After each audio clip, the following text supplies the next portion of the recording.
Hello guys, how's it going? My name is Dal, and the Dracthyr are gonna have more playable class race options as of the patch 11.05, which is right now up for testing on PTR, which means that it should be coming out sometime not quite soon because Season 1 content is right upon us in just a handful of days, but sometime after Season 1 launches, so sooner than you think. Now, previously, Dracthyr were only locked to the class of the Evoker, but some of the Dracthyr racials actually get to be expanded to all of the other classes, and the racial options they're getting are legitimately overpowered. The amount of mobility and the control the Dracthyr bring going forward for classes like rogues and warriors and mages, and priests and warlocks, as well as the mobility, the ability to glide around, actually has a lot of implications within Mythic Plus content, PvP, and in raids. So for today's video, I wanted to explore the possibility of why players may actually want to consider switching the main characters over to the Dracthyr in the future. As always, if you guys want to see more regular deep dives like these for the War Within expansion, be sure to follow the channel and subscribe. Otherwise, let's take a very close look at the Dracthyr as a race option. So over the last few days, I've spent quite a bit of time over on the PTR to find out if the Dracthyr is worth switching to. And I think the short answer is yes. Easily. I think they're literally miles ahead of some of the other race options, but we'll get to that in just a second. First of all, what is new for the Dracthyr? Well, the biggest one is going to be the different class options. The Dracthyr now, as of the patch 11.05, which is still in the PTR, not available for gameplay, but available for testing for now, will get access to warriors, hunters, mages, rogues, priests, and warlocks. But why those 6 specifically? Because it does seem a little bit limiting at first. Partially, those 6 specifically is because over the last few patches and expansions, they decided to integrate more race class combinations, and they made it a standard that everybody can be a warrior, rogue, mage, warlock, priest, and hunter. It's just those are the standard 6 options that everybody is going to get baseline. Technically, monks should also be on a list since everybody can also be a monk. That being said, for Dracthyr specifically, when you do the intro questline, when you make a new Dracthyr as a hunter, mage, rogue, whatever other classes, you actually get a different starting experience than Evokers, where Evokers woke up as the events of Dragonflight began. These other Dracthyr, non-Evoker Dracthyr, wake up post the events of the Dragonflight expansion. And during that short awakening experience, you actually get a little bit of context about the lore, why you can be those classes, and that's because you were serving as a Dracthyr under Neltharion as one of his soldiers, so your class selection is really based on whatever Neltharion would have taught you, either to fight like a warrior or skulk around like a rogue, shoot ranged weapons from a distance as a hunter, harness the arcane magic, which is similar to the other Evokers, but just do it as a mage, or harness dark energies as a shadow priest or as a warlock. So you are limited by the class options based on whatever Neltharion would have taught you. And Neltharion would have had no idea who monks are or Pandarans are because Pandaria was shrouded in the mist at the time. So there's like some lore implications as to why they could only be certain classes. Though even then, their class selection is actually pretty high and opens up a couple of opportunities, especially when we start talking about some of the racials and how they consider it as with the class options. Dracthyr also stand out from other races for multiple reasons. One, they can have 2 different forms to flip between, either a dragon form as well as a visage form, both of which are fully customizable. And I mean, you can't deny that a lot of players play this game for customization options. This is why transmogs are as popular as they are. So being able to customize every facet of a character, both the draconic form and the visage form, is a big plus to a lot of players. Normally, as an Evoker, you get to go into Dragon form for combat and get to hang around in Visage form out of combat, but non-Evoker Dracthyr will actually have a choice between the two. You can either stay in the permanent Visage form and you can see the mods and the character customization options at all times, or you can stay permanently in your Dragon form. You really get the choice compared to the Evoker class, so there's a little bit more customization options there as well. You also get an opportunity to choose to be in Dragon form in combat and in Visage form out of combat, very similarly to how Evokers play right now over on the live realms. So you actually have a lot of options of how you get to customize your character even further when in combat, when out of combat, and everything else. As for the racials, they did have to adjust the Dracthyr racials, which are so iconic, and the class of Evoker was literally designed side by side with the Dracthyr, but now they have to find a way to adjust those racials for class tuning and balancing in order to make it work for them warriors, rogues, mages, and other classes. So they've done a couple of changes in that regard. So when you go to the actual racial options for the evoker, you still have the two primary core racials that make you the evoker, wing buffet as well as tail swipe. Both of those abilities still function in the full capacity, but at a fairly hefty 3-minute cooldown. To also add to this, in terms of customization, just so you can retain your visage form, even when you go for the knockbacks and knockups, when you go for the tail swipe, you don't actually have like a tail. I mean, technically you do because you are a dragon at the end of the day, but you can stay in visage form and still do a tail swipe. You still see like a little slash from your tail, and when you do the knockback with your wings, you get these prismatic wings that show up for just a second, almost like a mirage, but you still get to benefit from the knockback while retaining your visage form. So there's quite a bit of customizability, but also functionality behind the both of them. And both of these ratios are quite strong. They will send the enemies flying up within 8 yards in an AoE fashion, or knock all enemies in front of you back quite a decent bit of distance. This is actually a very solid displacement abilities that are just as strong as their evoker counterparts. The evokers get to use them a little bit more regularly and aggressively, where every other class will have a 3-minute cooldown, though it's a 3-minute cooldown separately for both of these abilities. So in a dungeon setting, you can maybe use tail swipe on one, cast a heavy pack, and then on the other dungeon pack, you can use wing buffet in order to knock enemies back, in order to disrupt their cast abilities or their abilities or anything like that. It's like tail swipe or even wing buffet, you can think of it like having a racial thunderstorm or maybe a typhoon on a 3-minute cooldown, which are both very strong. Dracthyr also get the racial of Awakened, which functions a little bit differently depending on the class and the spec. For example, on my Outlaw rogue, I get 1.8% more mastery, but if I were to switch it over to something like a Subtlety rogue,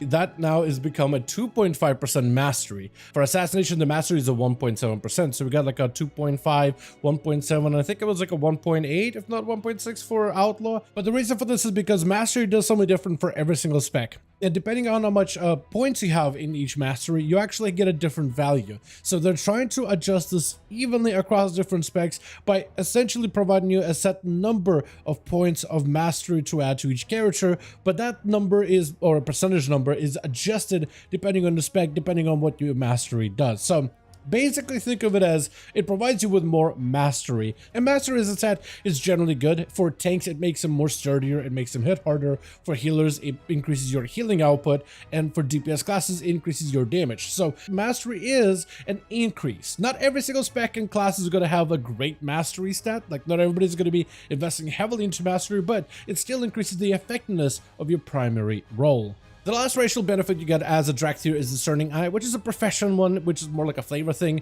Discerning Eye increases your perception by 2%. Perception is a stat that increases your ability to spot rare reagents when gathering. So Herbalist, mining, as well as skinning, those professions will be able to benefit from this, but it's like a smaller benefit. Another racial that's really worth talking about is Glide, which is a way for evokers, or Dracthyr rather. I gotta stop calling them evokers. I'm so used to calling Dracthyr and evokers and Dracthyr because they're one and the same, but now there's gonna be some more options. But the Glide ability is something that can be enabled either as an actual click-on ability that allows your character to glide, or you can activate it by pressing double jump. So it can be activated either way. I prefer the double jump option. Glide has a couple of different options because it's essentially kind of like a double jump ability. Like, for instance, if you're, let's say, trying to get up on this lamppost, normally when you jump, you can't reach all the way up. But if you were to double jump in order to have this glide boost you up a little bit, that little boost higher up in the air does provide you with a little bit more maneuverability. So you can get to places where you normally, as other classes, you wouldn't be able to. So it allows you quite a lot of exploration capabilities, but also additional movement.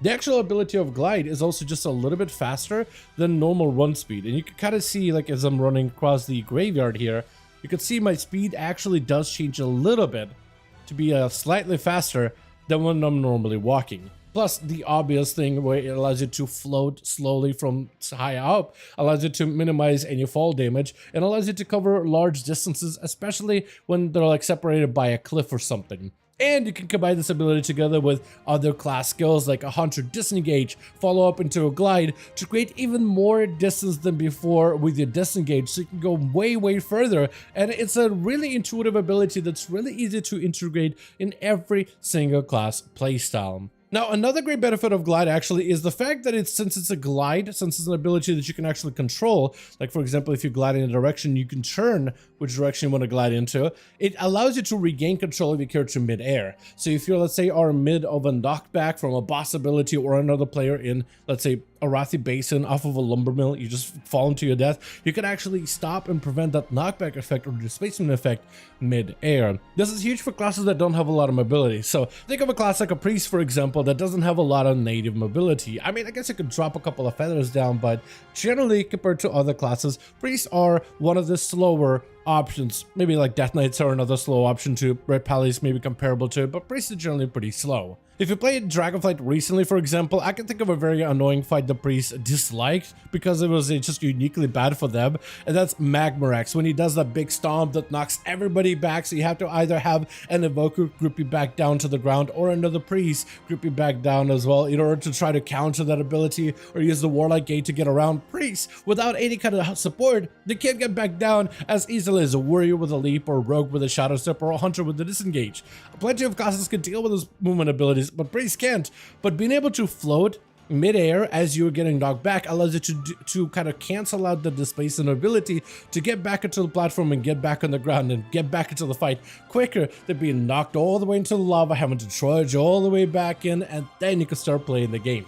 So for certain classes, this ability could actually be massive, and you could open this up to PvP situations as well as PvE situations, dungeons, raiding, arenas, battlegrounds, and glide as an ability becomes a very powerful ability all on its own. It's a very simple racial that's great for exploration, but it has so much more behind it when you really start digging deep into the ability and what it can do for you. Besides this, all Dracthyr have the ability to soar, so if you just want to be your own mount and be able to dragon ride or sky ride whenever you want to, it is a benefit, but they also added an extra component to this ability as well, where now you can soar together with other Dracthyr. If you go into the mount section and you go into the sky riding and open up the skills and unlocks, you'll see there's actually a bottom section right here for Dracthyr specifically. When flying solo, you're not able to join a squadron, or if you want to be part of a squadron, you can have squadron enabled. We can join a soaring squadron when flying with other players. Cast and soar up to 2 other nearby Dracthyr can automatically join you to soar along them. So all you have to do is time your soar together with other Dracthyr to join them, and then you'll kind of passenger with them as the primary Dracthyr will control where the group goes. I got to try it out pretty early when they added this over on the PTR. And it's very intuitive, very easy to do. And it's just a really cool thing, like if your friends are going to be playing Dracthyr also, and you want to get from objectives like dailies and questing together or something like that. But I think it's really cool. It adds a little bit of flavor to the Dracthyr themselves and a unique element to the Dracthyr, since they can literally soar into the sky. So being able to squadron up can always be fun with friends. So after spending quite a bit of time on my evoker, whether it's leveling, doing some of the content, testing out the ability itself, I came to the conclusion that I think it's going to be worth picking up a Dracthyr going forward. Like, it just seems kind of overpowered. And I don't use the word overpowered that often, but I really think evoker, when it comes to mobility strictly, it's OP. It is a fantastic racial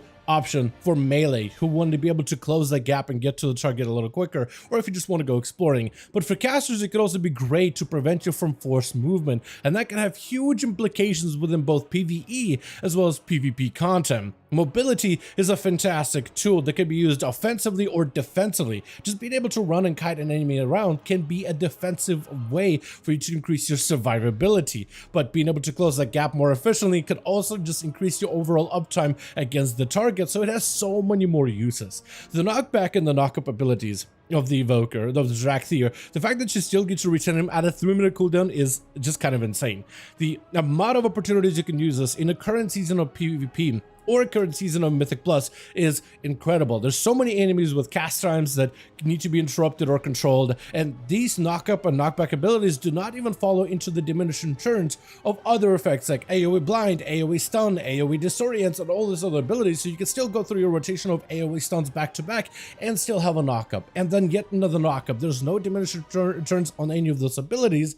There are some in PvP specifically, but not quite in PvE. And being able to have a full group with evokers with those ratios at the ready allows you even more group control. And in Mythic Plus dungeons, bosses are definitely going to be an issue, but some of the trash bags that can be interrupted. If they get those casts off, they can definitely make a situation very, very dangerous, and being able to have an extra way to control those packs is massive going forward. But also, especially if you're the class of Priest, I think you definitely should consider playing a Dracthyr, because for Mythic Plus and PvP, Priests don't have an ability to interrupt enemy casts. Out of all the other classes, literally the only one that doesn't have an interrupt is a Priest. So a Dracthyr, to an extent, can give you an extra way to either interrupt or at least disrupt an enemy cast, which can be massive when it comes to increasing your survivability or group survivability. And I can imagine there's going to be quite a few Disc Priests and Holy Priests out there bringing in the Priest as a Dracthyr just to bring a little bit of that group support when it comes to some of the higher end content. Master as the stat is generally the solid one. Not great for every single spec in the game, but great for majority of them. So it's just a solid bit of increase, but I wonder how it will sim against some of the other options like the Torrent, crit damage increase, or the Dwarf, or maybe the Void Elf and the Mechanome, because those generally do well when it comes to sims. As it stands right now though, I do think that right now, at least for me, I plan on playing the Dracthyr going forward. I think they're way too good when it comes to the mobility and the tools for disruption. And I think if you're someone who wants to play someone with a lot of customizability, they definitely have that in spades. But those ratios, the active and the passive options and the glide ability are so huge, and I can imagine there's going to be a lot of potential to truly maximize all those ratios when added to classes like a rogue or a warrior or a mage or a warlock or a priest or a hunter. I feel like they got really, really solid combinations, and every one of those ratios can be usable in so many different situations that I think it's a no-brainer that a lot of players are probably going to switch over their mains to a Dracthyr going forward. At least for now, I plan to, unless we some kind of nerfs, because honestly, Dracthyr feel kind of OP. But I'd like to hear your guys' thoughts specifically in the comments. Do you agree? Do you disagree? Are you planning on playing Dracthyr going forward? Or do you think the ratios just don't cut it? And feel free to explain to me in the comments why or why not in the comment section down below. As always, I want to thank all of you guys so much for watching this video, and I hope all of you enjoyed. If you did enjoy it or found it informative, go ahead and give it a like. I would very much appreciate it. Join the Discord community to discuss the Dracthyr for the patch 11.05 PTR going forward. Let me know all your thoughts in the comments down below. And as always, I'll see all of you guys in the next one.